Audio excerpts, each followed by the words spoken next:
welcome to the Trail of Tears, the Benj route across Arkansas. As many people know, the Indians lived peacefully for thousands of years before the arrival of the Europeans in the Americas. As Europeans began to arrive, Indian conflict soon arose over the next several hundred years. Indians continually lost rights to their land. In the 1830s, the American government made a final push to remove the remaining Indians across the Mississippi River. This event became known as the Trail of Tears. Our story begins with the Treaty of New Echota. This document was signed in 1835, and along with it, all of the Indians' rights to land east of the Mississippi River.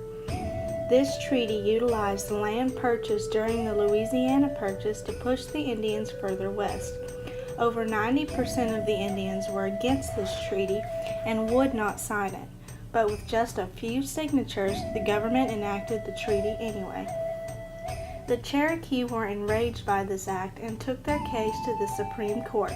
The Cherokee received a favorable ruling from the court, but the government did little to halt the push for Cherokees to move.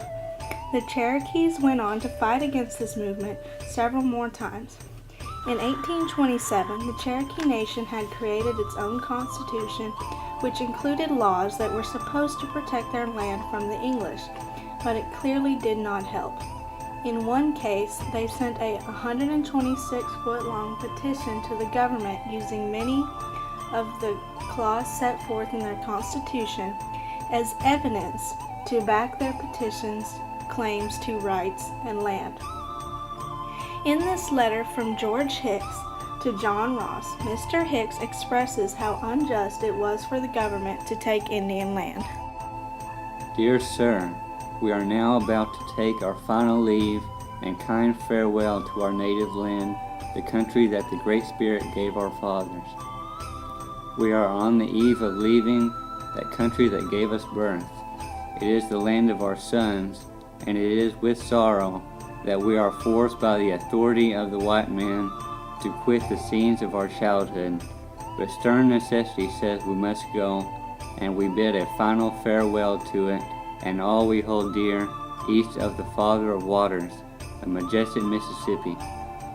From the little trial we have made in a start to move, we know that it is a laborious undertaking, but with firm resolutions we think we will be able to accomplish it, if the white citizens will permit us.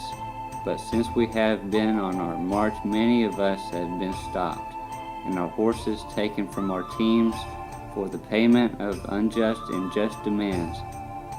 Yet the government says we must go, and its citizens say, from us by white men and no means. The property has been stolen and robbed from us by white men, and no means given to us pay our debts, when application is made to, as we think, the proper authority.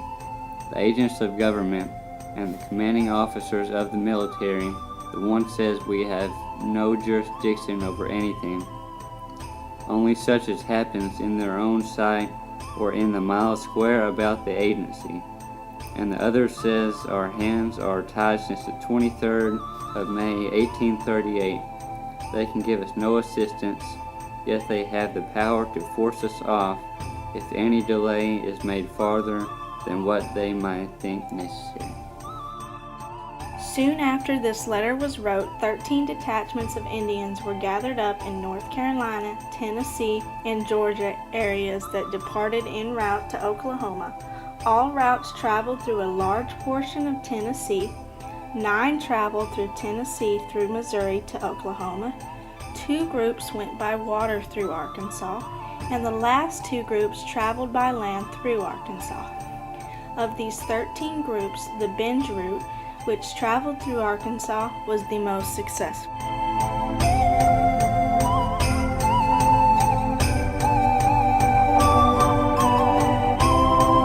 Benj route was one of the greatest successes of the Trail of Tears.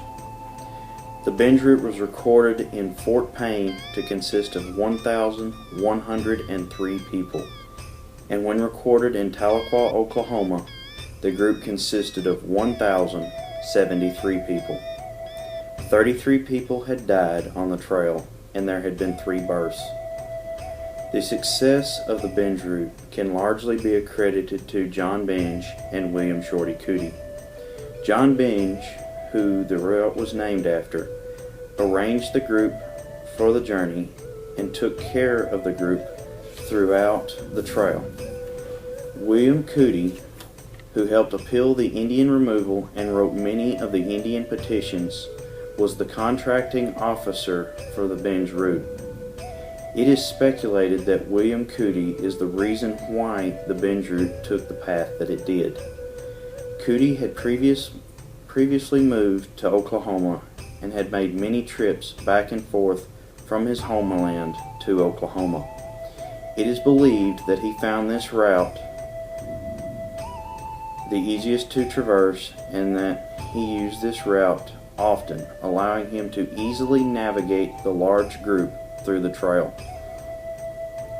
As contractor of the Binge route, William Cootie would travel 2 days ahead of the main group to find food and shelter for them as they arrived in those places.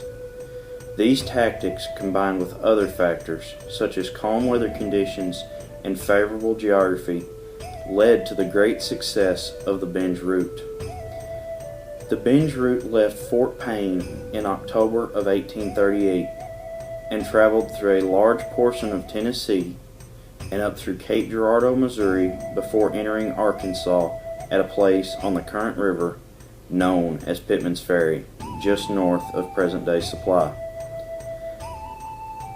After crossing into Arkansas, the group traveled throughout the northeast part of present-day Arkansas and crossed the Spring River in what is now Lawrence County. It is documented that after a couple days of travel, the Indians arrived in Smithville on December 12, 1838. In this letter, written by a resident of Smithville on December 13, 1838, the resident describes the Indians passing through. About 1,200 Indians passed through this place yesterday. Many of them appeared very respectable. The whole company appears to be well clothed and comfortably fit for traveling. I am informed that they are very peaceable and commit no depredation upon any property in the country through which they pass. They have upwards of 100 wagons employed in transporting them. Their horses are the finest I have seen in a collection. The company consumes about 150 bushels of corn per day. The Binge route traveled to Batesville, where their horses were shod and their wagons received necessary repairs. A vague account of the group traveling through Batesville is given by G.W. Morris on December 18, 1838. The company arrived in Batesville in December, on their way to their new home in the far west. A little known fact about the Binge route is that the group actually split into 2 groups in Smithville. Only a small group, which needed repairs, went to Batesville, while the rest of the group continued on straight across the originally planned path. The group stopped in a town known as Athens in present-day Izard County and waited for 6 days for the other group to return from Batesville. After the group reunited in Athens, they continued on across Arkansas to their destination in Tahlequah, Oklahoma. The group traveled through Van Buren, Fayetteville, and Fort Smith on their way to Tahlequah. Besides these few cities, there is little known about the travels of the group across the rest of Arkansas. There are a few accusations, but none of these are backed with evidence to prove it. No matter their route of travel, all 13 detachments of the Trail of Tears ended in Tahlequah, Oklahoma. After the Indians made it to Tahlequah, they were allowed to disperse and go out and build a new home place for themselves. Although many conflicts still existed, the Indian people and the new United States government were for the most part able to deal with each other.